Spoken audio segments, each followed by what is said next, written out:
Each year in Australia, more than 55,000 people suffer from sepsis and 8,700 will die. প্রতি বছর বাংলাদেশে আনুমানিক 11,50,000-এর বেশি লোক সেপসিসে আক্রান্ত হন এবং আনুমানিক 2,50,000 মারা যান। 中国每一年有超过290万人患有败血症，其中70万人会死亡。 Setiap tahun, ada lebih dari 1,6 juta manusia menderita sepsis dan lebih dari 400.000 kematian akibat sepsis di Indonesia. Монгол улсад жил бүр 13,500 хүн хүчил нэрвдэж тэднээс 3,500 өсвардаг юм аа. Taon-taon, mahigit kumulang 750,000 katao ang naapektuhan ng sepsis sa Pilipinas. Sa numerong ito, mahigit kumulang 160,000 ang namamatay. Setiap tahun, seramai 150,000 orang menghidapi penyakit sepsis. Dan seramai 32,000 orang mati disebabkan olehnya. Each year, more than 12,000 people suffer from sepsis and more than 2,000 die in Singapore. 每年在台湾有超过8万人罹患败血症，其中15000人死亡。 ในแต่ละปีประเทศไทยมีผู้ป่วยมากกว่า 325,000 รายที่ต้องทนทุกข์ทรมานจากภาวะติดเชื้อในกระแสเลือดและเสียชีวิตมากกว่า 77,000 รายต่อปี Mỗi năm có trên 313.000 người mắc và trên 89.000 người tử vong do bệnh nhiễm trùng tại Việt Nam. 日本では毎年47万人以上の方が敗血症に罹患し、そのうち95,000人ぐらいの方が亡くなっていると推定されます。 हर साल भारत में 1 करोड़ से अधिक लोग sepsis से ग्रस्त हो जाते हैं और उनमें से लगभग 30 लाख लोगों की मृत्यु हो जाती है। Let's prevent infection. Stop sepsis. Save lives.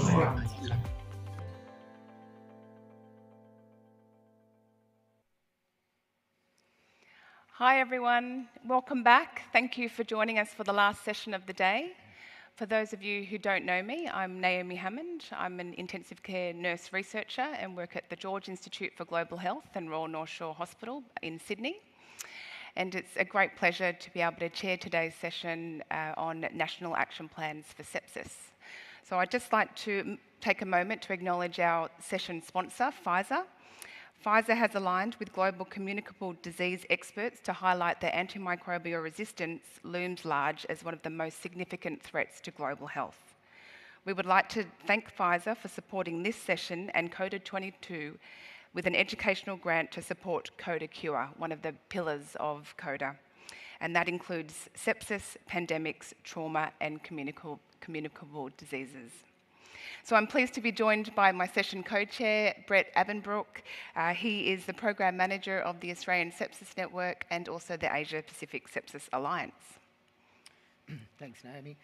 The video you saw just a moment ago was put together to not celebrate, but to raise awareness around sepsis on World Sepsis Day. This is the 10th year, and the people that participated in that were from our Asia Pacific Sepsis Alliance. Only 14 countries, but we actually have 22 represented. Over the next 90 minutes, we're going to listen to national approaches to tackling sepsis. Australia has made some great gains in that way, but there's a long way to go. And we're going to hear about a lot of the challenges as well. But before we kick off, just want to remind you, please join the conversation at #Coda22 and use the other Twitter handle, which is @sepsisau. And lastly, please, if you have any speaker feedback, we'd really welcome that through using your Coda app, please, on the plenary sessions. Thank you. Thanks, Brett. So it is an absolute honour and privilege to be able to present our panel today. So I'm going to introduce all of them, and the format of the session today is that we'll have a short presentation from our speakers and then move into discussion, and we'll have 4 kind of conversations over the course of the time. So it's a great pleasure and honour to have Medea Hashmi here, who's an intensivist in Karachi, Pakistan, and the president of the Sepsis Alliance in Pakistan. I do need to say that each of these people have amazing CVs, so I'm giving you very brief snippets, but you can find out more about them. You could Google them, you'll find a lot, but also in the app. So Professor Simon Finfer, he is known to many. If you don't know him, you probably should know him. He's a clinician researcher and global leader in sepsis research and does great advocacy work amongst many other things for sepsis. Fiona Gray, it's a wonderful pleasure to have Fiona here. So she has a full-time job doing something else, but what she is doing here is our sepsis survivor and consumer advocate, and she co-leads the Australian Sepsis Network Consumer Advisory Group and the Australian and New Zealand Sepsis Support Group, amongst many other things that you do as well. And Professor Karen Thursky, it's a wonderful pleasure to have you join our panel today. So Karen is also a clinician researcher who is a leader and pioneer of antimicrobial stewardship in Australia and has driven the National Antimicrobial Resistance Strategy. And she also leads the Think Sepsis Act Fast program. So thank you everyone for joining us today. So Medea, I might ask you to move over to the cube. So Medea is going to start off our first conversation today, and she's going to provide us with some insights into sepsis quality improvement programs that she's involved in Pakistan. So thank you very much, Medea. Good afternoon, Melbourne. A very cold Melbourne. When I was invited to the conference, I was told it's beginning of the summer, so that's why I dressed for summer. I have a disclaimer. Whatever you're going to hear subsequently are my views as a clinician. I don't represent the government or the policymakers because they might have a different story to tell. So May 29th, 2017 was a landmark for Global Sepsis Alliance and all the clinicians who were working and fighting to improve the care of sepsis across the globe. Because at the 70th World Health Assembly, sepsis resolution to improve prevention, diagnosis, and clinical management of sepsis was presented.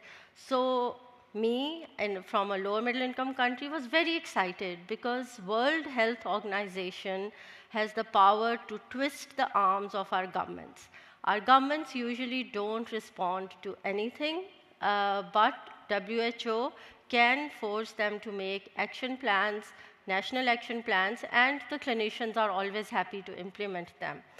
But 5 years down, we are in 2022, so was there a massive improvement in sepsis care, especially in low middle income countries? Unfortunately, no. So let's explore a few reasons why this did not happen as was anticipated. So I'm coming from Pakistan, which is a country of 220 million people. Compare it to Australia, I think 20 to 25 million people. So Pakistan is in South Asia, and 8 countries in the South Asian region, including Afghanistan, Pakistan, India, then Sri Lanka, Maldives, Nepal, Bhutan. So collectively, they make up only 3% of the world area, but about 1/5 of the world population lives in this region. So and according to the World Bank classification, all these countries are either low or low middle income countries. And we know that the burden of disease is not in the high income countries, but it is in the low income countries. So you can imagine the burden of sepsis in this area. But my government spends 3.5% of the GDP on health. And as you can see from the red, this money is coming out of pocket. Mostly the health expenditure is people paying for the services. And the out-of-pocket expenditure is coming out of the pocket of people. About 40% of them are not earning more than $3.2, so they are below the poverty line. The health system in Pakistan is disparate. You can see a small private sector where you can have hospitals that are well equipped. they have diagnostic, they have qualified personnel. But apart from this small private sector and maybe the Ministry of Defense, the rest of the healthcare system falls under the provincial government. It's a three-tier system, and you can see at the bottom the district headquarters and the Tehsil headquarter hospitals will not have even the essential life-saving equipment, and there's total lack of trained personnel. So it's the tertiary care government sector hospitals where the bulk of the public is going to get treated. The health priorities of these two systems are very different. In the private healthcare system, you'll hear things like antimicrobial resistance, antibiotic stewardship programs. We have a national action plan for infection prevention and control. So you see things like that. But the government sector, the priorities are still different. They are still fighting for essential medicines, immunizations, vaccines, WASH program. Maybe a little bit of attention is given to maternal sepsis. So we not only have doctors trained, we also have homeopathic medicine. And then we have hakims who practice traditional medicine. So there are totally different backgrounds of people who are treating patients. But at least these three specialties are trained. But we have many quacks. Quacks are people who have the trust of the people, they treat them, but they have not undergone any formal training. So I'm thinking of guidelines and especially sepsis guidelines, so it is impossible to involve all those people in any training program. Then our government is very unstable. You can see in 2013, when first World Sepsis Day was commemorated in Pakistan, we were excited because the Minister of Health was there, and we were hoping that he's just going to help lead us implement this program.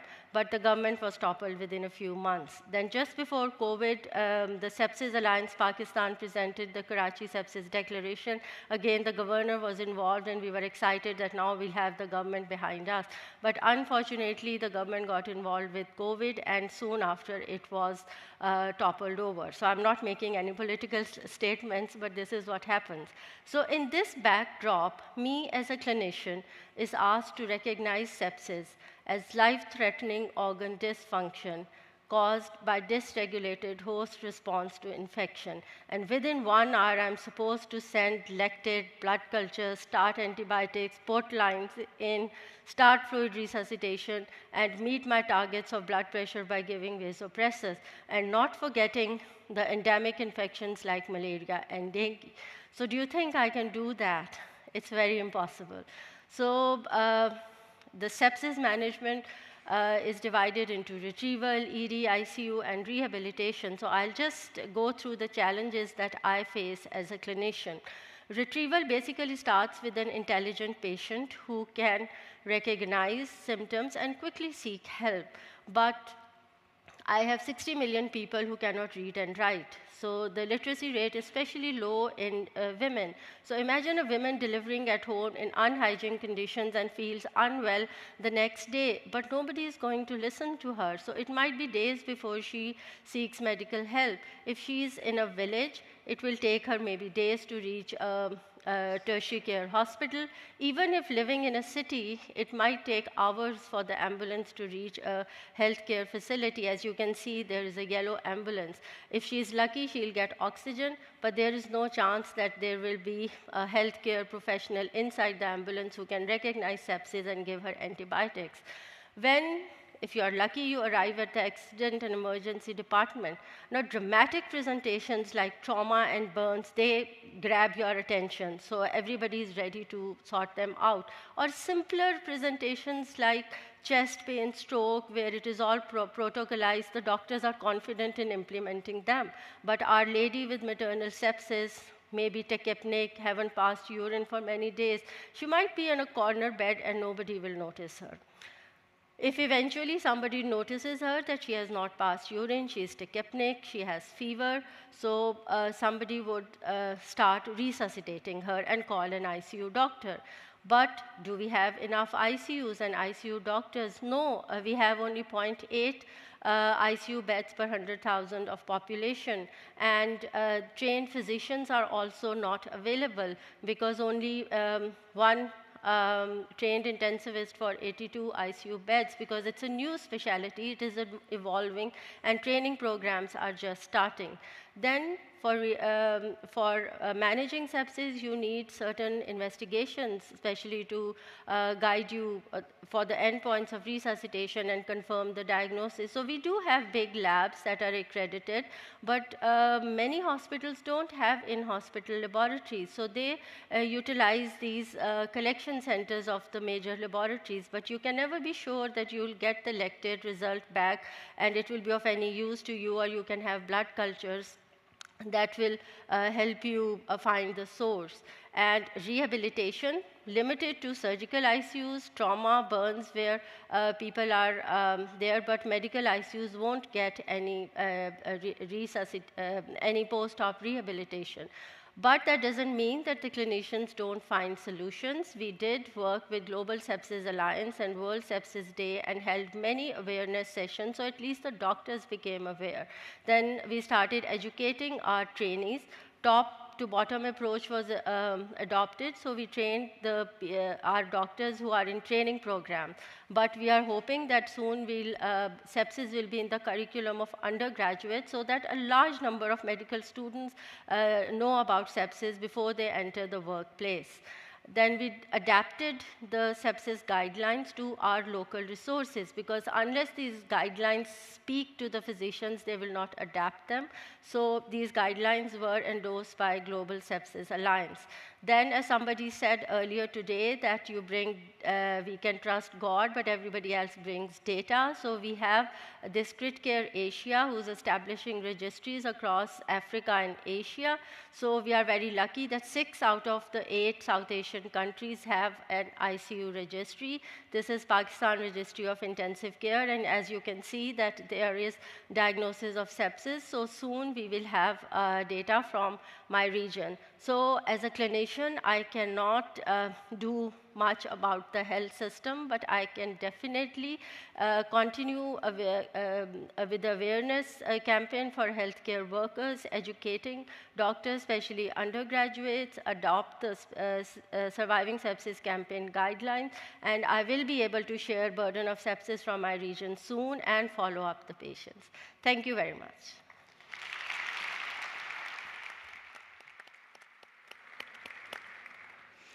Thank you, Medea. So you've highlighted, I think, many challenges that we don't necessarily see here, but also there are, I think, some similarities there. I'd like to really ask you a question around you launching the Sepsis Alliance in Pakistan in 2019, and some of the, like, how did you overcome some of the barriers there to establishing that national sepsis program, and how then are you sustaining that program? So again, it was a clinician's effort. The Sepsis Alliance of Pakistan, group of clinicians dealing with sepsis patients. So we thought that if we have a platform, a formal platform, we'll be able to convince the government to do the national action plan. So unfortunately, immediately when it was formed, there was COVID, so all attention was on COVID. And then the government who we used to approve the Karachi Sepsis Declaration is no more there, and the following government is not going to give us any benefit. So clinicians are there, use the platform, but unfortunately no official. Yeah, okay. And so, Simon, just want to bring you in here in respects to, I guess, the WHA resolution and how that's kind of going globally. So I think certainly before I started being engaged with the WHO, and I think many people have misconceptions about the WHO as a powerful organization. That, I mean, I agree with Medea. If you actually read the resolution, it starts off with the WHO urges member states to. They don't have power, and they don't have money, and it's all geopolitics. I'll probably be struck off a few, Christmas lists now. That's usually what happens. It used to be that the rich countries of the world gave the WHO money and said, do good stuff with this.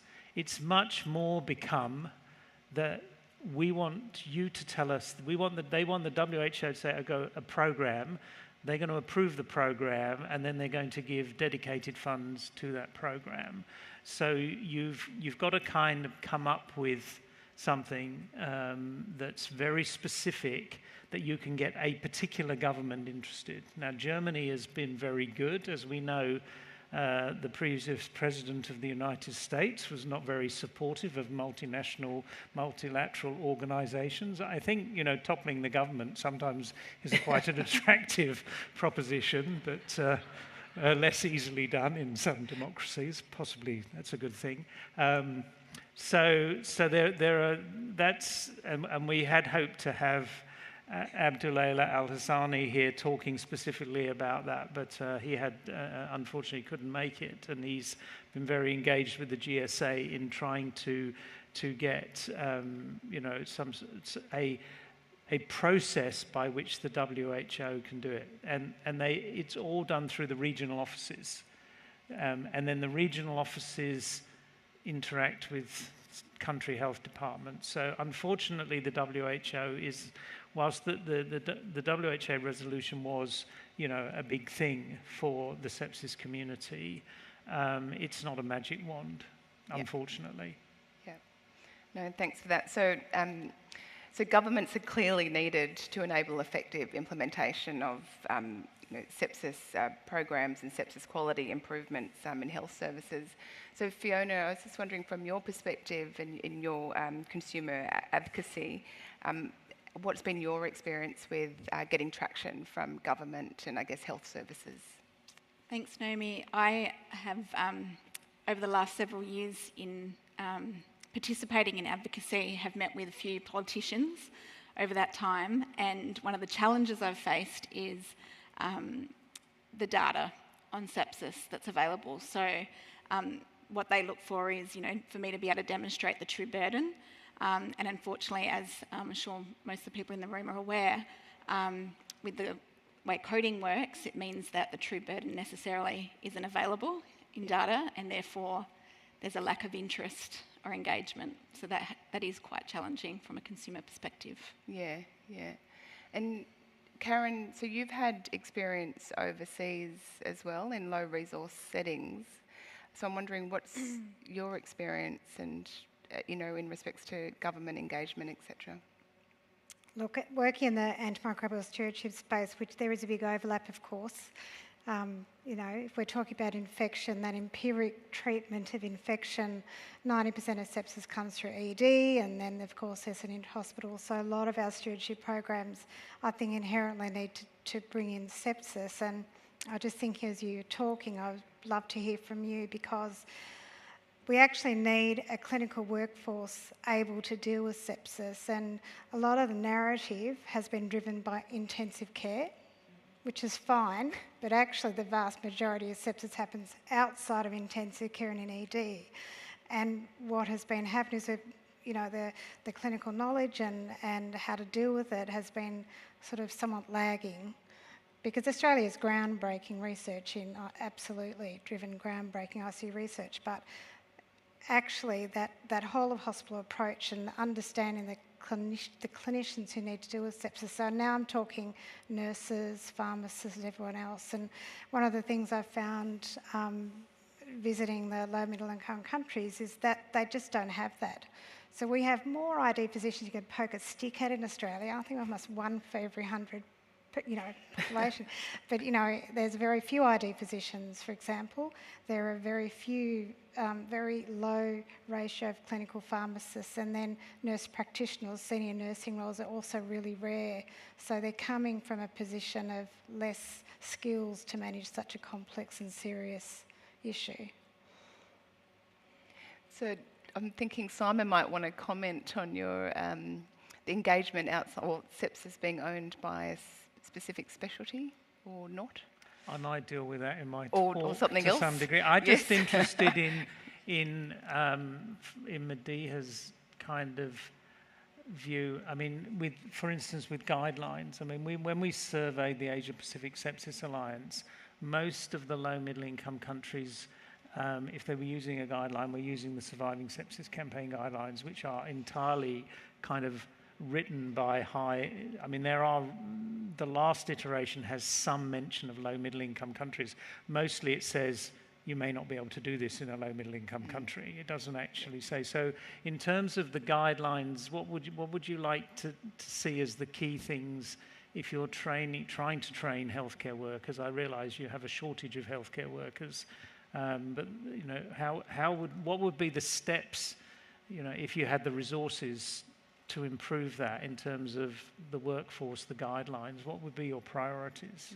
So the guidelines will resonate if the clinicians feel that they can do it. Because if there's a guideline that has too many tests involved, so they'll just be put aside. We can't do it.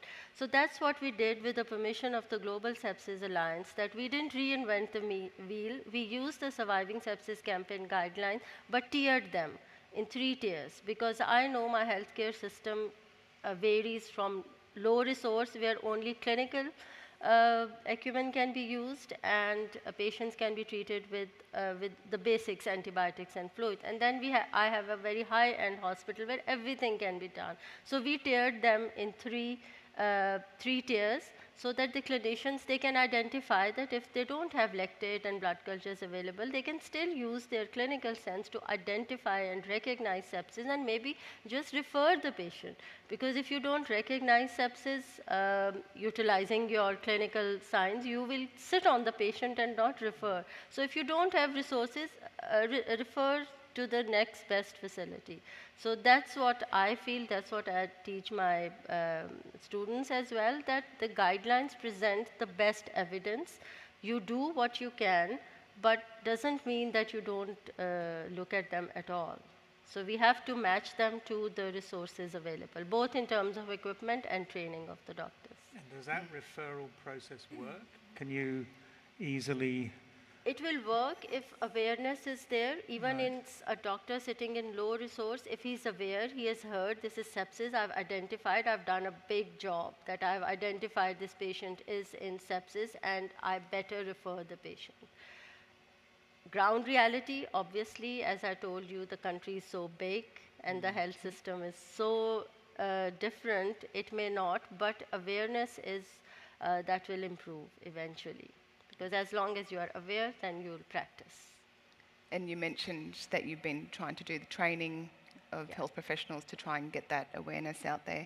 I'd like to just go to Brett and see if there's anything coming through. Yeah, so in the Twitterverse conversation, it's really been around acknowledging those extra levels of challenges that you must have in those environments where you've got low resource settings. And in particular, considering the requirements of the Surviving Sepsis Campaign guidelines, which you've already addressed to a point in our discussion about how sustainable is that really in low resource settings. And I think you sort of already touched it in terms of, clinicians working within their scope of practice about what they're confident to do and, do that well.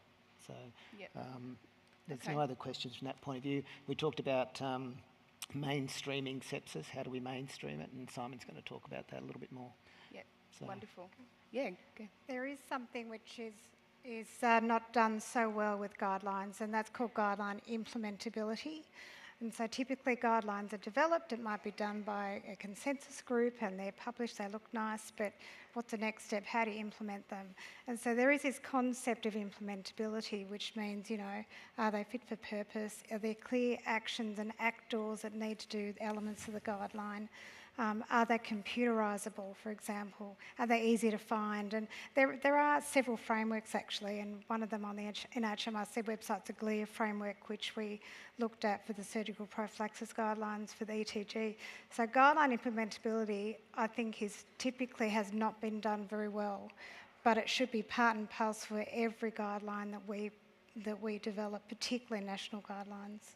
Yeah, thanks, Karen. That's a really important point. So I think we'd just now move to the next conversation, and I'd like to ask Simon to go over to his the red cube. So Simon will be talking to us today about the Australian Sepsis Program and why he's excited. And yes, for those of you who do know Simon, he does get excited. And this is one of the topics. Thanks, Simon. Thanks, Naomi. Yeah, so those of you who don't know me, this is actually me being excited. So you've heard there the video from the Asia Pacific Sepsis Alliance, the statistics that there's basically 1 million people a week get sepsis globally. It's about 50 million cases. There's 11 million deaths. It's 1 in 5 deaths. In Australia, it's 55,000 cases and 8,700 deaths, which, although sepsis doesn't appear in the Australian mortality statistics, that would put it at number 5 in the list. It doesn't appear there for the reasons we've talked about, coding, etc. But there's so much more to sepsis than just the bald statistics. And I'm going to let someone else tell you about that. An illness in late 2012, and I contracted septicemia, which led to the amputation of my legs, and so I lost my legs in October 2012, and then my hands in the end of November.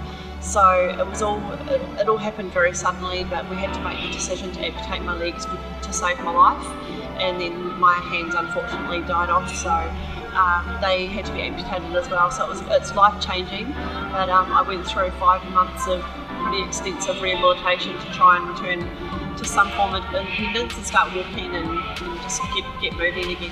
I was always focusing on the future rather than dwelling on what had actually happened. My whole life changed, and I was trying to just be as independent and determined as possible just to make the most of life, and that's why I very quickly wanted to start walking again, and then regaining my fitness and focusing on my health and well-being and just get moving again. So that, if you were watching that carefully, which I'm sure you all were, it illustrates, I think, a really important problem about sepsis and why it has been such a difficult problem to tackle. And that's because Corinne there came to hospital with abdominal pain, would have come through an emergency department, went through an ICU. You could see that she spent a long time in the ICU. She had that terrible muscle wasting. Then she would have gone to the ward. She went through rehabilitation, etc. So as Karen was saying, this is a whole of healthcare system problem. Now, there are diseases that have a natural advocate. You know, cardiologists advocate for ischemic heart disease. Cancer specialists, cancer surgeons advocate for their particular cancer, but sepsis is diffused across the whole healthcare system. And intensive care it's one of our diseases, we think, so it ended up that we were the advocates for it.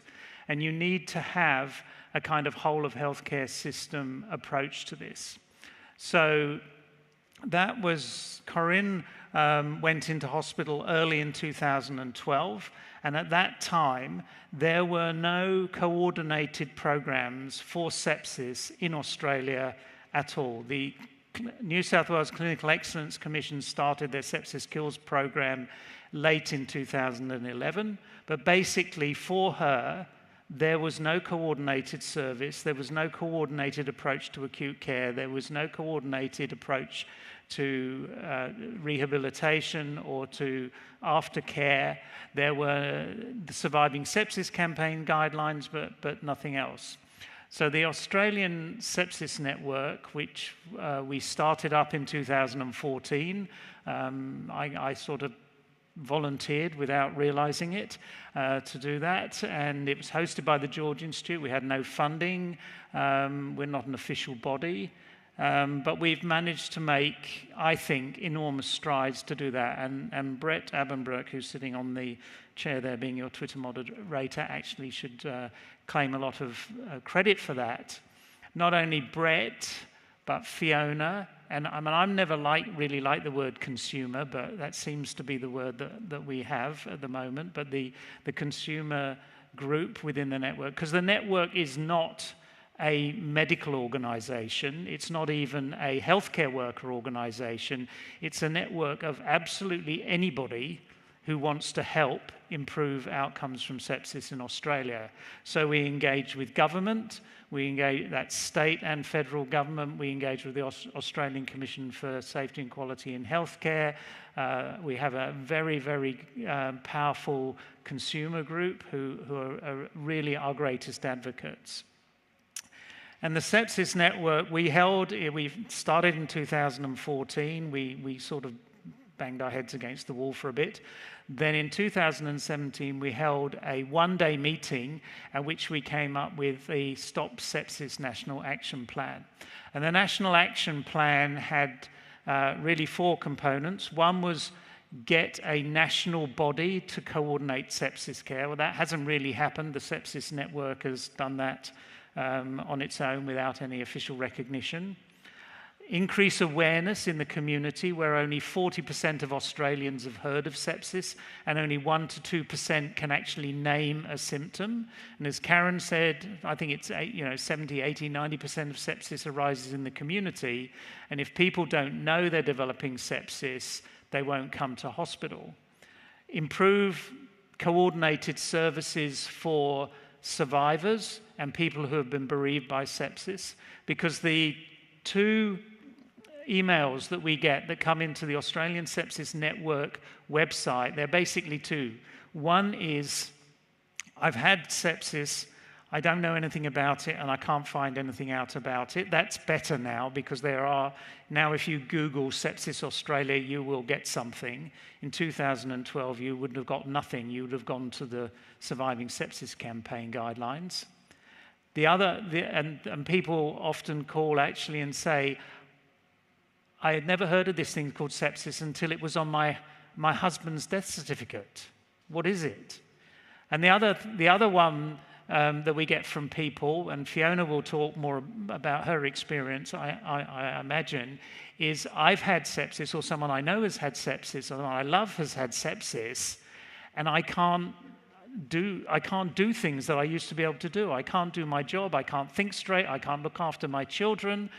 And I go to my GP and they say, well, the hospital said you're better. I've got no idea what to do about this. So those services don't exist.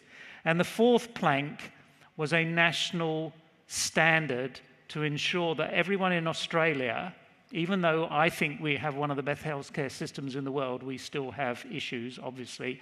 We can still improve. Everybody in Australia, wherever you are, large tertiary metropolitan teaching hospital, small rural facility, Aboriginal Torres Strait Islander people in their communities, you can access good sepsis care. And this is why I should be excited, and I am excited, because this is the Clinical Care Standard for Sepsis, which was released in June of this year. And it covers all those points. Recognition of sepsis, recognition that sepsis is a time-critical medical emergency and care should be escalated, antimicrobial management, a lot about communication, informing families. One of the thing that I think in here that is really can make a difference is having a sepsis coordinator in every healthcare facility. And that might be a nurse practitioner. We have trauma coordinators who follow a patient through their pathway. And as I was hopefully making the point with Karen, in her travels through the healthcare system, there are multiple transitions of care.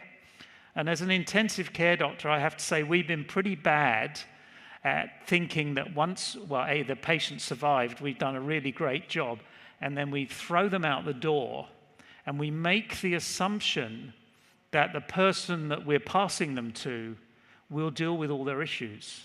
Now, if they've had sepsis from pneumonia, they're going to a respiratory physician. If they've had perforated bowel, they're going to a surgical team, and those people will not deal with their post-sepsis issues. And that's why a sepsis coordinator can make a fantastic difference. I've done a lot of, I've been fortunate. I've had a fun research career. I've led large clinical trials. I've published papers in the New England and JAMA and all that stuff. But I actually think this clinical care standard can do more good than all that stuff if it's implemented. And I'm going to show you another little video about how we got here.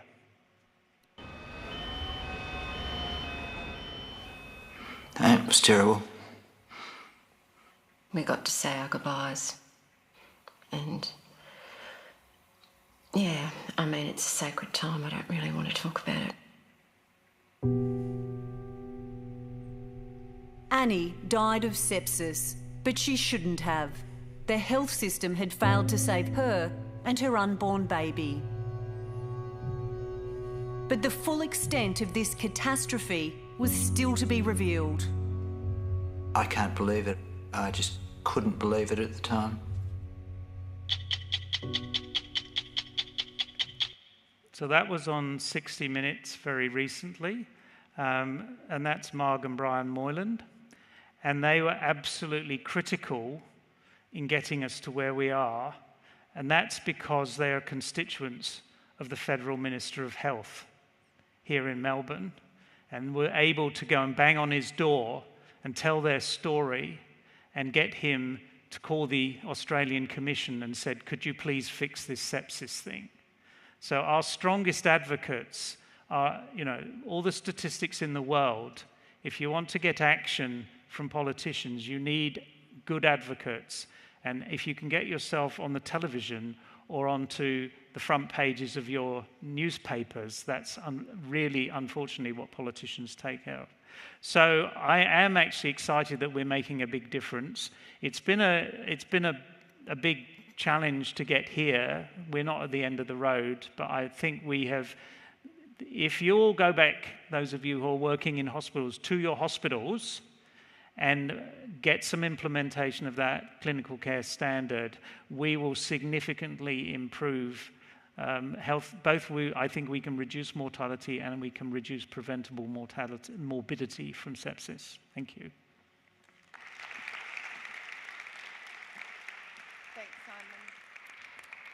Thanks, Simon. So actually, I just wanted to get a show of hands of, before Simon's presentation, who had actually heard of the National Sepsis Clinical Care Standard? Oh, so that looks pretty good. That's good. So there's been good promo out there and awareness. So Simon, there's been some really great work done by state agencies in respects to various elements of sepsis management. And given that the sepsis clinical care standard is a national approach, what do you see as the strengths and weaknesses of like the national versus kind of local versus national initiatives? Yeah, so being a POM who trained in the NHS, I find it extraordinary how fragmented the Australian healthcare system is, and how you have to get all these different bits to kind of work to, you know, we keep reinventing the wheel. And some, you know, there have been, you know, certainly New South Wales was, I think, first with the Sepsis Kills program, and then Queensland, Victoria, there's action. Fiona will know much more about South Australia. Brett knows about everything.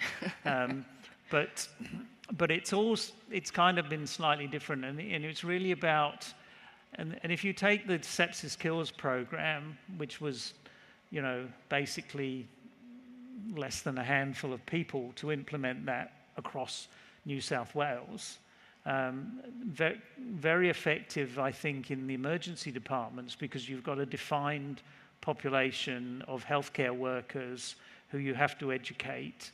And if you educate all the triage nurses, then that's, you know, a huge amount of the job done already. When you talk about the rest of the hospital, where, you know, 20 or 30% of sepsis is going to arise, it's much harder.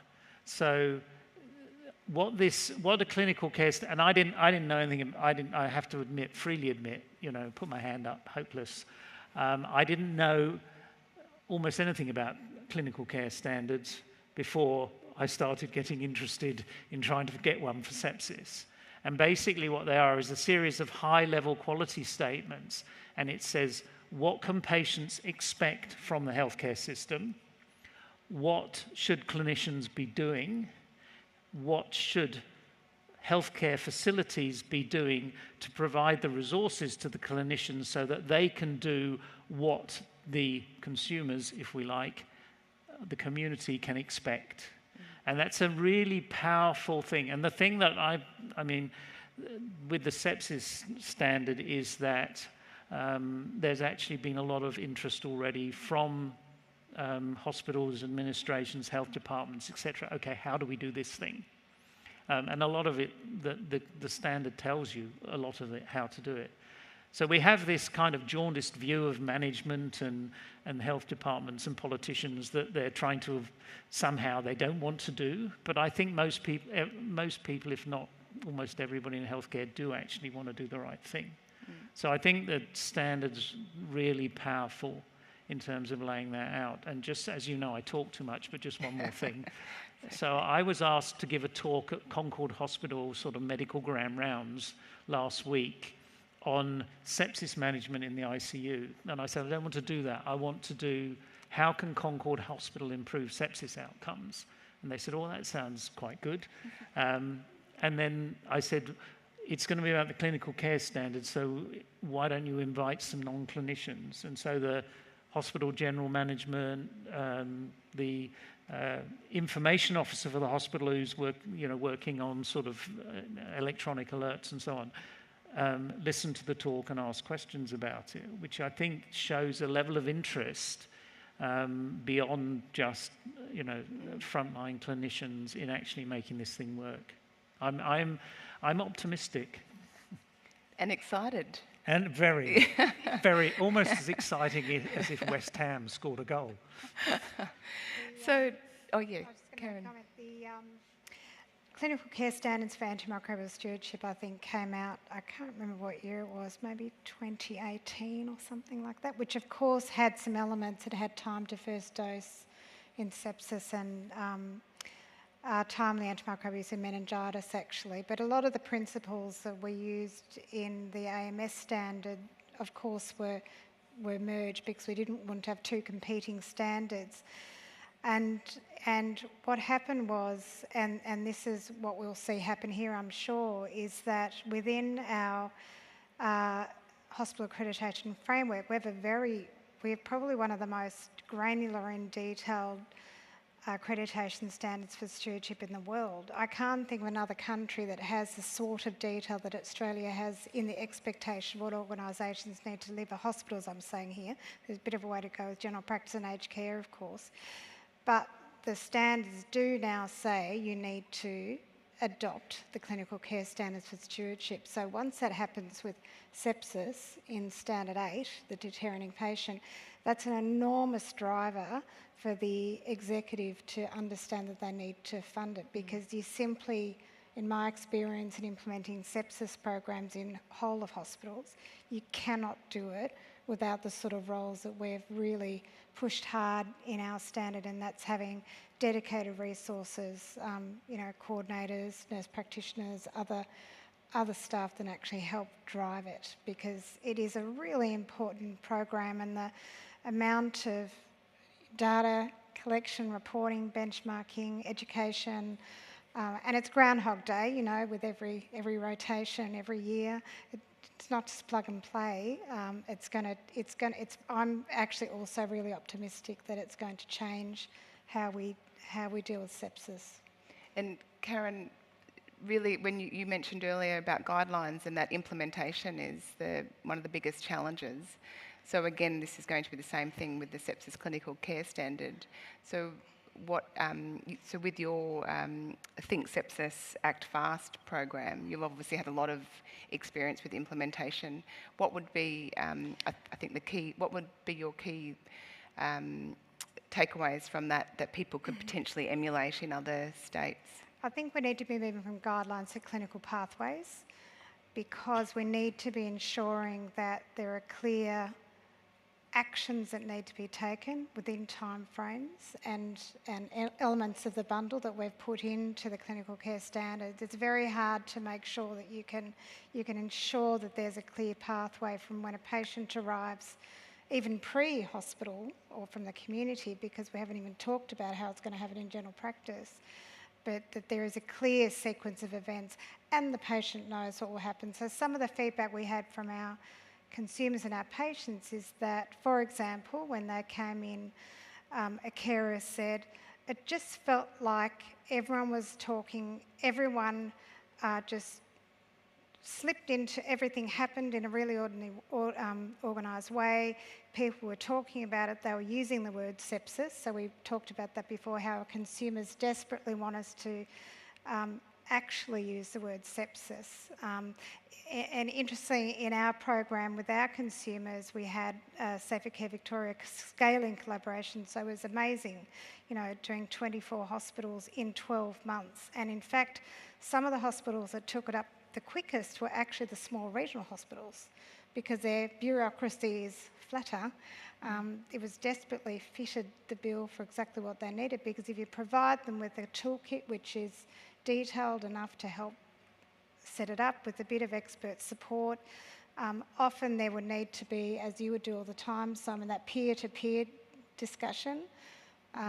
You know, for people have strong ideas about what clinical criteria, and we could talk about it for hours, but I sort of go above that and think, no, you have to put the patient at the centre here. What would a patient expect if they came with sepsis, and who needs to be managing it? And nurses need to be empowered. So in the Victorian program, we actually support nurse initiation, which empowers, and that was also the other thing which was very, very powerful. And in fact, I think is what has made the difference, I think, the recognition that nurses are actually empowered to initiate the process with the medical staff. Yeah. So Fiona, just from your perspective, so you run the only national consumer support group through Facebook, and you obviously, I don't know how you have the time to do that, but you obviously do. But what would you, I think some of the recommendations in the clinical care standards around making sure consumers have, or sepsis survivors have, some support. So what, from your perspective and what you're hearing through the groups, how do you think that group itself is going to be sustainable going forward? And what can, I guess, what should we be doing to make sure that there is that consumer support? I don't know how I have time to run that group, and I do a very poor job. The reason I started that group was because of my own experience, which I'll touch on a bit more shortly, but there was nothing when I experienced sepsis. And perhaps one of the most confronting experiences I've had since creating the group several years ago was I was contacted by a mother who had just lost her 12-year-old boy to sepsis. And in dealing with that and working through that and understanding how her son had gone from healthy one day to passing away the next, she was looking for answers and couldn't find anything. And she found my Facebook group. And from that, we exchanged mobile numbers, and here was me, a sepsis survivor with no clinical experience or experience in dealing with bereaved families, was trying to counsel this mother who just lost her son. So I guess going forward, I don't think it is sustainable in its current form, my group. It's been very informal. So I would love to see through the implementation of the standard and some steps taken around that, some more funding, so that we can have some more formal programs and support like that for consumers and bereaved families and survivors. Yeah, really important points. Just quickly, Brett, what's happening in the Twitter sphere? Yeah, I think the strength of the survivor and family's voices really resonates with people about driving change, and it's so important to have that co-design model from the very beginning. A lot of people are really pointing that out. A lot of people are completely gobsmacked about just how excited Simon was. They haven't never seen him so animated. So that was a lot of getting a lot of attention. And the other thing was that people are very sort of, I guess, shocked about the lack of awareness when you talk about those low percentages. Okay, thanks for that. So I think we might wrap up that session, and it's a really obviously exciting time, as Simon is showing us, for progressing sepsis advocacy and awareness. And I really think that the sepsis clinical care standard is this massive step to making systemic changes and improving outcomes from sepsis. So Fiona, if I could ask you to move over to the cube. So we're really pleased to have you today, Fiona, to come and share your story about surviving sepsis and what the National Sepsis Clinical Care Standard means to you as a sepsis survivor and a sepsis advocate. So thank you. Thank you. Thanks, everyone. I'm pretty nervous. I'm used to standing in front of, in my normal day job, standing in front of rooms full of mortgage brokers, and I do find it quite daunting speaking to a room full of clinicians. But I will share that there is something that I think that you guys have in common with the various mortgage broking conferences that I attend, and that is that the last session of the day definitely has less attendees. But I think you all deserve to give yourselves a round of applause for hanging around for the last session and what I think is absolutely a very important one. So thank you so much. So I'm going to talk about three things. First of all, I'll take you briefly through my story. I'm also going to talk about why I became so passionate about sepsis awareness and advocacy. And then how I feel that the new clinical care standard will make a difference. So just to walk you through these pictures, the first one on the left is actually myself and my husband and our daughter at her first birthday a few months after I survived septic shock. So looking at the picture, I look pretty healthy, pretty well, but inside I was actually really struggling. I'd experienced sepsis a few months earlier, and I was really struggling with day-to-day life. Simon touched on it earlier about some of the emails that they get through at the Australian Sepsis Network. And, I was having cognitive issues. I just wasn't myself. I felt I wasn't able to do my job properly. And yeah, like I said, just didn't really feel myself. But I'll come back to that a bit more after. So the second picture is me in the ED, and how that slightly red, swollen elbow came about was about 12 hours earlier, about 1 in the morning. I was in our daughter's room. She had become unsettled in the middle of the night, and I'd sat down on the floor and put my arm through her cot and to settle her, to pat her back to sleep, which she did after several minutes. And then as I went to leave the room, once she was back asleep, I pulled my arm back through the cot and banged my elbow very hard. Gave it a bit of a rub and thought, oh, that really got my funny bone. But being the middle of the night, I went straight back to bed. And fast forward to about 6:30 in the morning, I found myself downstairs in extreme pain. My elbow was quite swollen. My teeth were chattering. I remember I was rocking backwards and forwards from the pain, and I ended up yelling out to my husband, I need you to get up, I think I need to go to hospital. Now, we lived a couple of kilometres away from the hospital, and I'll never forget driving to the hospital, and I could even see it in the distance, and saying to my husband, I know this sounds silly, but I feel like I should be in an ambulance. Now, I think that's really important because one of the signs of sepsis that we describe is that impending sense of doom, knowing that something's really seriously going on within your body. I feel like I might die, and I can certainly vouch for that experience. So I arrived at the ED and spent about 12 hours in ED. The word sepsis was never mentioned throughout my time in ED at all. I knew that they were monitoring me for an infection, and at about 3 o'clock in the afternoon, so I'd been there the better part of that 12 hours at that point, and an orthopaedic surgeon came and saw me. He aspirated some fluid from my elbow, and he let me know that I had an infection and that I'd be admitted. I needed to wait in ED because I was going to be admitted to a ward, and they were going to do surgery the following day to wash it out. So at that point, my husband and 10-month-old daughter left the hospital. They said goodbye because, I was in safe hands. I was going to have a quiet night. while I waited to be transferred to the ward and hopefully get a good sleep before surgery the next day. Well, unfortunately, my body had other plans, and another few hours later I was, when transferred to the ward, a Met call occurred and I was transferred to ICU and I had emergency surgery that night. So that's me, I think the third photo there is me, I think the second day doing or third day in ICU doing a selfie from ICU. Some sepsis survivors have some great photos from ICU. Unfortunately, this is the only one I've got. So I'm thinking that perhaps being clinicians, you wouldn't mind having a bit of a look at my clinical timeline. You've heard my version of things, so I'll let you have a little bit of an overview of what occurred from arrival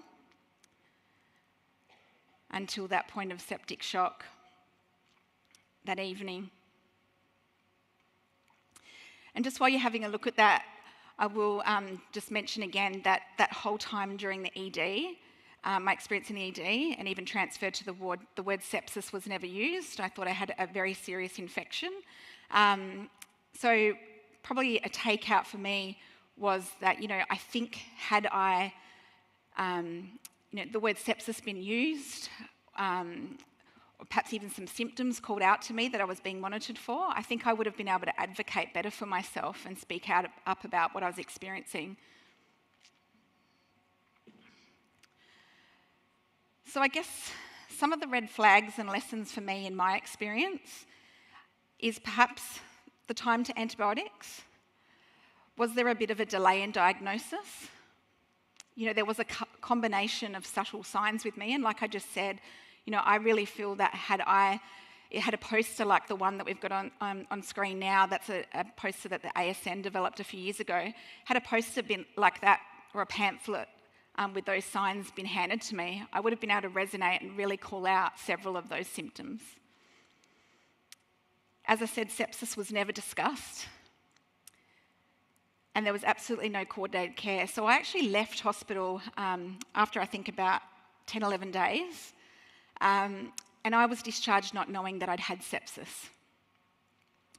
So when I started experiencing the things that I mentioned at the very beginning, like anxiety, certainly cognitive issues for me. I would remember sitting at the table and wanting my husband to pass me a glass of water, and I couldn't for the life of me think of the word glass. And I'd have to say the thing with water in it. So that lasted several months for me, and I was used to being someone that was quite quick and didn't, have to think about things, or in that experience, I couldn't think at all. So I found it very frustrating. For work, I would need to do presentations, and I was suddenly, nervous and not confident because I was scared that I might not be able to, perform at my best. And from the coordinated care perspective, when I went and sought support and guidance from my GP post-sepsis, he, like I think Simon touched on earlier, he said, the hospital's discharged you, you're better now, it's time to get on with, normal life.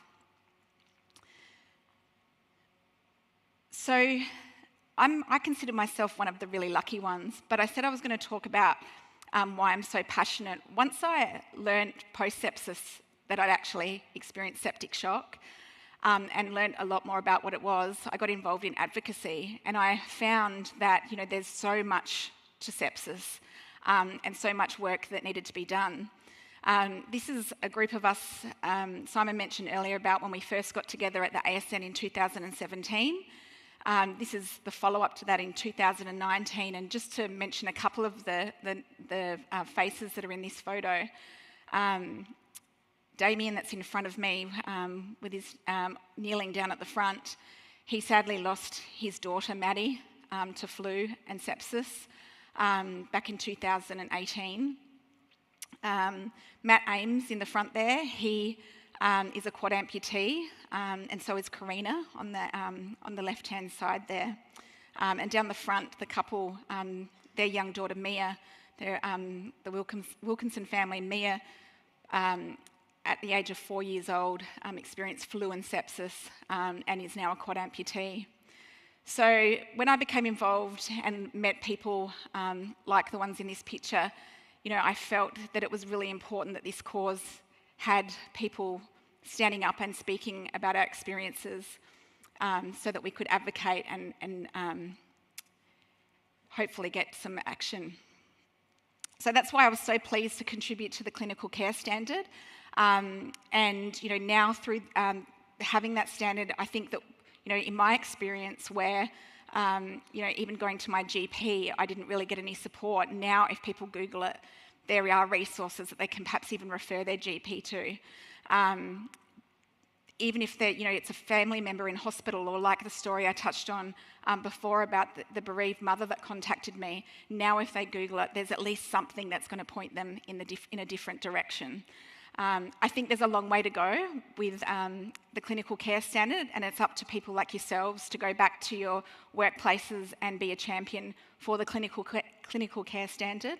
But it's absolutely a huge step forward that I'm really grateful to have contributed to, along with the other consumer representatives. Thank you very much. Fabulous. Thank you, Fiona. That was absolutely fabulous. You're sharing your story. So as you come over, I just wanted to see Medea. So you've heard both from Simon mentioning through the Australian Sepsis Network email that people ask about what sepsis.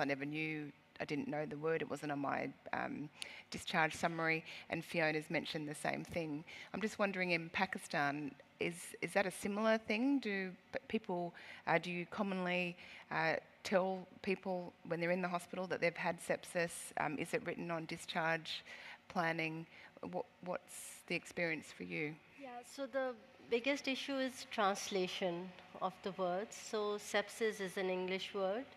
So we were just thinking how to say it in Urdu.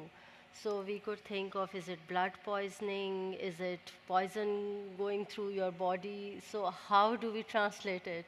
So it was very, very difficult. So if I'm speaking to a person who doesn't know English, then I end up saying sepsis because there is no word that can translate into, or the nearest we can do is that we tell them that it's your, infection caused blood poisoning and it spread in the body. So something like that. So only people who can speak English and they can read their death certificates or the discharge summaries would ever get to know the word sepsis. Otherwise, the translations will be many and it will be very difficult. So that's a challenge. Wow, that's a big challenge. A huge challenge that we obviously don't experience. Fiona, I just want to go to you mentioning about your post-sepsis syndrome and the continued effects that you had. I think you pointed to some of our sepsis advocates who are clearly have been impacted by sepsis in that they're physically showing that they've had amputations, and so it's more. There's more awareness, I guess, that there's been an impact. But you mentioned that you had like the kind of the silent or hidden effects. So I think is this common? Is this like we do know it's common, but what's coming through, I guess, your support group and from the others, from people coming through to you, what are they saying to you that they want, like the challenges for them, and how can health services help them in respects to this awareness of that there's this ongoing issue post-sepsis? I think Karen touched on it with the experience in Victoria. The consumers, it's please use the word sepsis. So for a start, I know that I've had sepsis. But then I also think just recognition. For me, and I see this so much with other survivors, is they go to their GP and there's almost indifference. And so, we do as survivors, Google, and we see that, there's something out there called post-sepsis syndrome, but there's pretty much no recognition of that at all in Australia. So it's really just that recognition that what I'm experiencing, I'm not going crazy. I don't just need to toughen up. I'm not being a hypochondriac. So, yeah. So, Simon, do you think there would be then a place for, I guess, having structured sepsis follow-up clinics potentially that might be able to bridge this gap? Yeah, I think the first thing, which is, people have said to me, well, why do we want to use the word sepsis? I got asked that in the Concord thing I did, was, well, people don't really know what that is. I said, well, that's the problem. And, but people know what an infection is, so why don't we just talk about infection? And I think what you illustrate is that, the way our minds work. If you were to go to a GP, or if your discharge summary says you had been discharged from hospital after treatment for an infected elbow, your GP might be very interested in how your elbow was functioning now, as opposed to you've been discharged from hospital after being in intensive care with septic shock. And clearly, Wade talked about the ICU follow-up clinic at North Shore, and I think, and we've done some work, with Kelly and someone at the George Institute looking at the sequelae of critical care in general, in non-sepsis critical care and sepsis critical care, and the problems are very similar, except that people who've had sepsis are much sicker, and we couldn't find enough patients to match them with in this kind of matched analysis. So whether you need to have a specific sepsis follow-up clinic, the nutty thing, of course, is that everybody has heard of long COVID. I've had that for ages. I had it before COVID came, because apparently it causes hair loss and tiredness. But everyone's heard of long COVID, which is basically a form, viral. COVID is viral sepsis. I'm not entirely sure how the best way to set up services would be, or that it would be a one-size-fits-all. But clearly, I think the first step in this is awareness and using the term, and there are resources linked to the clinical care standard in terms of what components of a discharge plan that specifically say, okay, someone's leaving hospital after sepsis, these are the sorts of things that should be in the discharge plan, and this is the information you need to give to the family. And I think if you had a piece of paper which said what potential, the problems would be and so on, you could go and put it in front of your GP, and if your GP is disinterested. But certainly I think, again, if we have a sepsis coordinator in the hospital, you could then go back to the sepsis coordinator, as you would do if you'd had a myocardial infarct or a stroke or whatever, and that person would be able to direct you to services or at least get you assistance. It'd be great when we get to a point where we have the sort of data linkage that other places in the world have, that we jealously look on. So I've had the opportunity with one of my PhD fellows who looked at the ISIS data set in Ontario, which is a longitudinal population linked data set linked through to primary care hospitals, aged care rehab, as well as registries. And I was specifically looking at the cancer space, but it was very clear from the data that any patient that has sepsis has increased utilisation of the healthcare system across the board, and it impacts their lifespan, and there's burden on the healthcare system for their lifetime.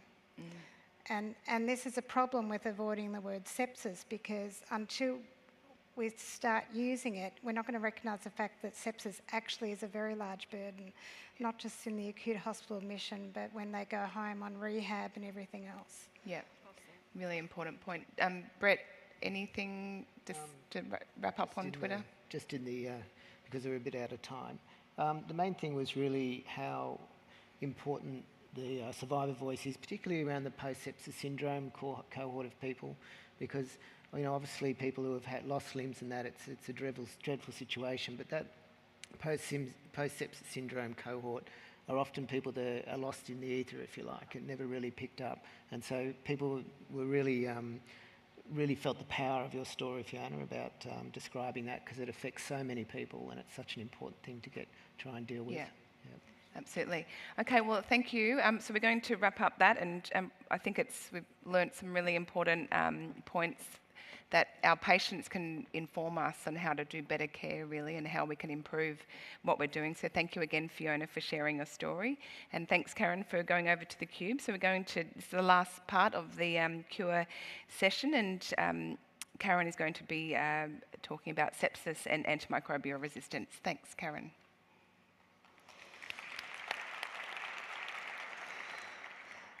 I'm an antimicrobial steward for 20 years, an infectious disease physician, and for 20 years I've been really working to focus on antimicrobial stewardship. And you say, well, what's that word? I know there's an AMS team in my hospital, what they are.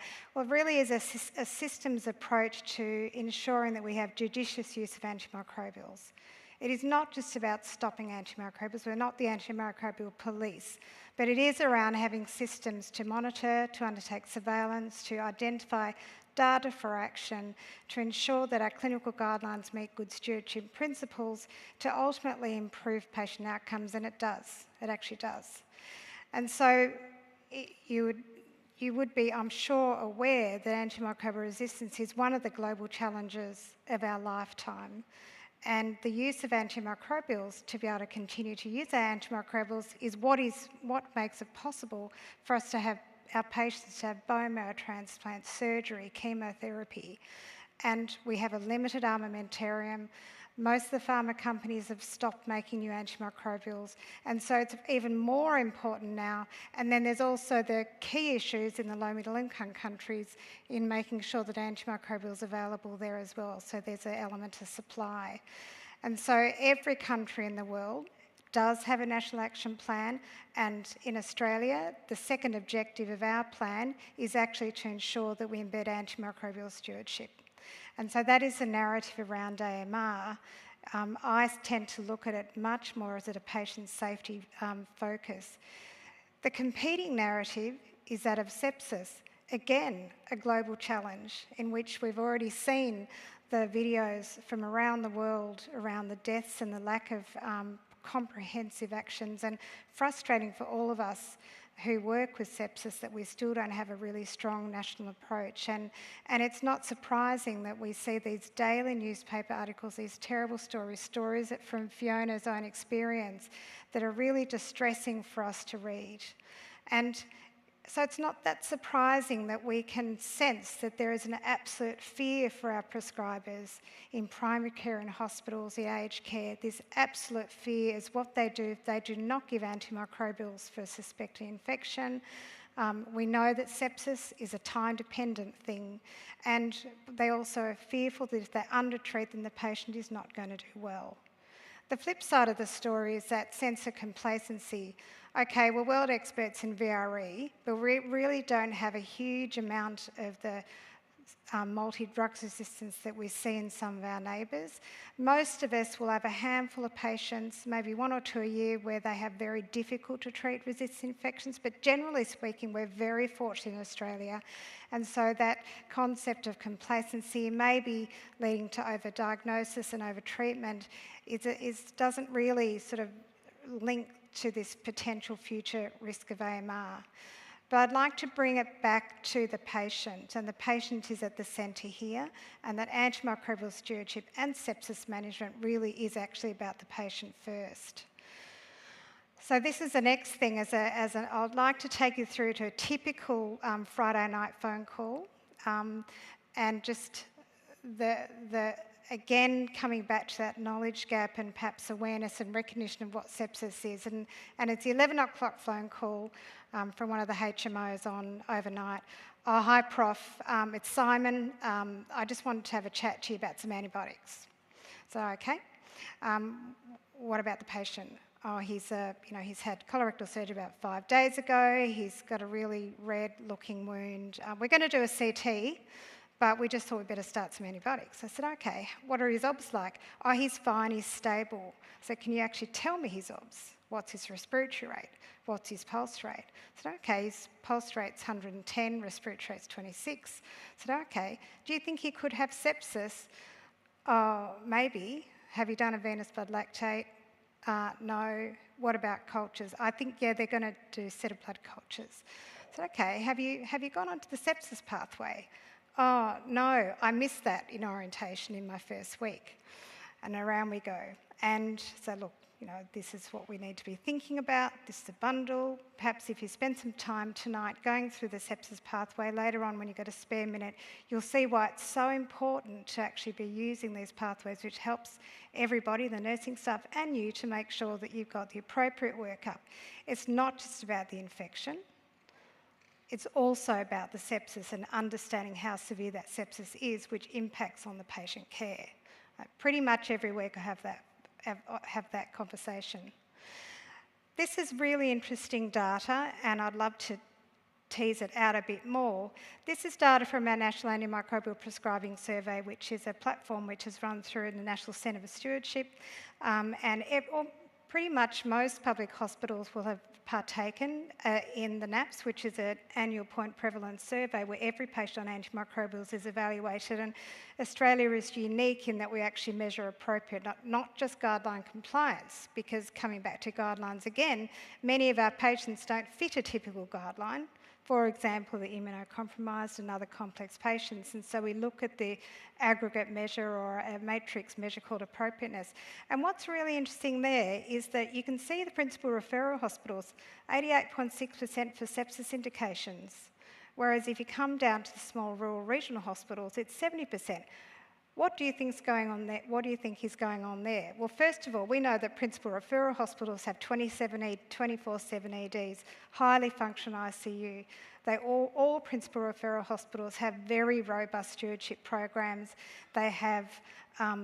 They potentially have sepsis pathways in place. They will all have infectious diseases and microbiology on site. And as you come down that size and down to the Group D hospitals, they have progressively less resources and access to the expertise. I think this is a systems issue here that will be not just around about antimicrobials, but it's also about sepsis care. And so for me, it's really important that we recognise the challenges of the Australian healthcare system. Our best care cannot be. We know that there is inequity in care across Australia in our rural regional hospitals. So how can we embed stewardship into sepsis? And it's not too tricky, really. You can think about in recognition that, first of all, we know in order to meet sepsis criteria, you actually have to have an infection. That patient is going to get antimicrobials. It's a very simple principle that I tell my residents and registrars. If you are thinking about starting an intravenous antibiotic, always do blood cultures. And we say 2 sets of blood cultures because, you know, the evidence supports a larger volume of blood because you have a better pickup of bacteria. What about resuscitation? Well, it's not too hard. I can't imagine a hospital with a sepsis guideline that doesn't have the empiric prescribing recommendations. But they can be built out to take into account patient allergies. You may or not be aware that 1 in 5 patients in Australia has an allergy label, and the true rate is probably 1%. What does that mean? Well, every time you start and they come in, oh, we've got a penicillin allergy, the first thing they get is ceftriaxone. So always leads to this broader and inappropriate prescribing. So our guidelines should take into account allergy. Hospitals should have some allergy delabelling in place now, severity and dosing recommendations, particularly to support the nursing staff.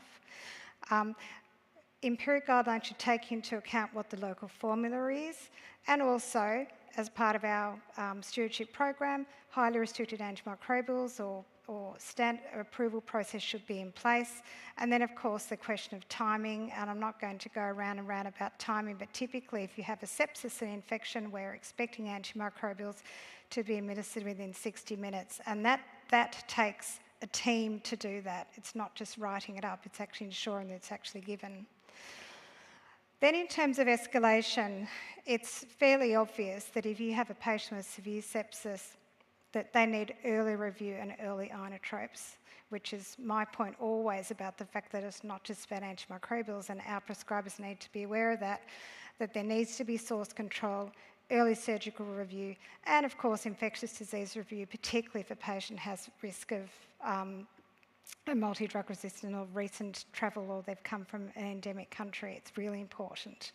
And then finally, the post-acute phase. What happens in 24 to 40 hours, 5 days? They all have an infection, therefore there will be an associated treatment course with that. Once the sepsis is resolved, can they be stopped? Can they be de-escalated? Can they go home on a hospital ambulatory program? What about the communication? Again, really important, because behind the sepsis there's the infection, then there's to be education around that as well as the sepsis, and then the post-discharge planning, the so important transitions of care which Fiona talked about. And really to do that, sepsis clinical pathways are perfectly well placed to embed those principles through. My last slide comes back to this systems approach, and I've become very enamoured with this concept of a learning healthcare system. A learning healthcare system is about bringing together the clinicians, whether they be medical, nursing, intensivists, ED physicians, pharmacists, management, and patients, together as a learning health community to design the best way forward in terms of sepsis. And in fact, the clinical care standards, and I was on the working party, was exactly that. We came together as a learning health community to come up with the best standards we could think of that could be applied across our healthcare system. And I've coloured the one in red, coming back again to that point. We need to get data. And we need to get data because the data is what drives our knowledge. And once we get the knowledge, we can apply that as computerised decision support or clinical pathways and guidelines and toolkits. And then the knowledge drives practice, and then the practice again around and with a continuous improvement. This is not going to happen overnight. It's going to take many years, but hopefully if we can all come together and swim in the same lane, we're going to get there. Fabulous. Thank you, Karen. Now, we are getting a bit over time, so Brett, I'm going to go straight to you and just see if there's any questions or... Sure. Oh, we've been given 10 minutes. That's good. 4 minutes. 4 minutes. Sorry. Yeah. The main point that was picked up on was what you were saying, Karen, about people should really have a default suspicion around sepsis if they're unsure and there's a likelihood of infection. So rather than having to rule sepsis in, rule it out. You know, take the blood cultures early, just assume, okay, this potentially is a sepsis case, and then go from there to try and get that care instigated very quickly. Yeah, okay. So just, we do have a few minutes, so I'm just wondering, from what you heard, Medea, and your experiences in Pakistan, I'm sure are quite challenging in respects to antimicrobial resistance and stewardship in sepsis. So what happens in Pakistan, or at least in your hospital and your experience? So you'll see both. So if the sepsis is not recognized at the first place of contact, obviously there will be a delay in giving antibiotics. Even if the patient is not recognizing, it takes days and days to reach the hospital, so you'll see delay. Whereas on the other hand, in the hospitals where everybody is aware and they're recognized and they want to overprescribe, especially the surgeons after surgery, they want, it is always overprescription. So you see both. So it's very difficult to strike the balance, but we are striving. And that's what I'm sure, well, Simon and Karen, it's something similar here really, is that striking the balance. Karen has lots of data, so I shouldn't in any way argue, and I'm not arguing, but the experience around the world where people are collecting data after they've instituted a sepsis pathway is not of a vast increase. In fact, commonly either a static or even a reduction in the total amount of antibiotic used. And I was asked this again in the Concord thing. It's always comes up, well, there's this conflict between treating sepsis and antimicrobial stewardship. Well, and I think you called your thing two sides of the same coin. It shouldn't be, because if someone's got an infection, you're going to give them antibiotics. And as you said, you've got to have an infection to have sepsis. And if the current sepsis guideline, the Surviving Sepsis Campaign guidelines and the clinical care standard matches it, which is where you have doubt that you think someone's acute presentation or deterioration may not be due to infection, and they are not shocked, then a period of rapid as you can investigation to determine is this sepsis or a non-sepsis, is this infection or a non-infectious cause of this. And the other critical thing is the review. That's, it's the people who've had the antibiotics started and are still on them because nobody's actually reviewing it. And I'm sure it never happens in your hospital, but it does happen in quite a lot of hospitals that, it's, within, the standard says it must be reviewed within 48 hours. And obviously, if you think someone's got sepsis, they should be getting reviewed a lot more rapidly than that. So it's not just the starting, it's the stopping. But the data from around the world does not support the contention that there's a vast increase in the amount of antibiotic when you institute a sepsis pathway or a vast increase in antimicrobial resistance. Completely agree. The Victorian pathway, we saw a significant fall in patients managed on a pathway. You have less ICU, shorter length of stay, and reduced mortality. So if you're not going to ICU, shorter length of stay, and early review, you inherently should not see a rise in antimicrobial use, and you don't. So you should be able to see more appropriate use, as well as shortened courses overall. So that's what I would expect to see. Yeah. Okay, well, unfortunately, we need to wrap up this session. I just want to say thank you to each and every one of you for sharing your stories and your wisdom and your knowledge around sepsis and antimicrobial resistance. And obviously, today is a very special day for us in that it is World Sepsis Day. And so, just before we finish, I'd like to ask Simon to make a special announcement. And there's a slide that should come up. Can I have a slide to make a special announcement about? So yes, so we are rebranding the Sepsis Network, which is, as I say, a network of anyone who is interested is becoming part of Sepsis Australia as a bit of a rebranding, and we're doing so much more than we were, and this is happening from today. So at least when people want to Google sepsis and they're in Australia, if nothing else, they will come across Sepsis Australia, and there will be lots of resources. There are resources for clinicians, etc. And it's a multi-pronged program. And I would like to recognise, I'm not sure I can recognise you, Medea, in terms of Australian sepsis, but you in terms of your role in the Global Sepsis Alliance, but everybody else who is on here, Brett especially, who runs the Australian Sepsis Network as it was, and will now run Sepsis Australia and the Asia Pacific Sepsis Alliance for the phenomenal amount of work that all these people are doing, and not to lose track of what we're trying to do, which is improve outcomes for our patients, particularly their post-sepsis outcomes, which have been totally neglected. So I'd also like to say thank you very much to the audience for staying. It's been a very long day. I think it's been a great day. I'm going to go and make the hospital become less carbon intensive. And I'd like you all to go back and do that and help improve sepsis outcomes. So thanks very much. Thank you. Simon wrapped up for us. Excellent.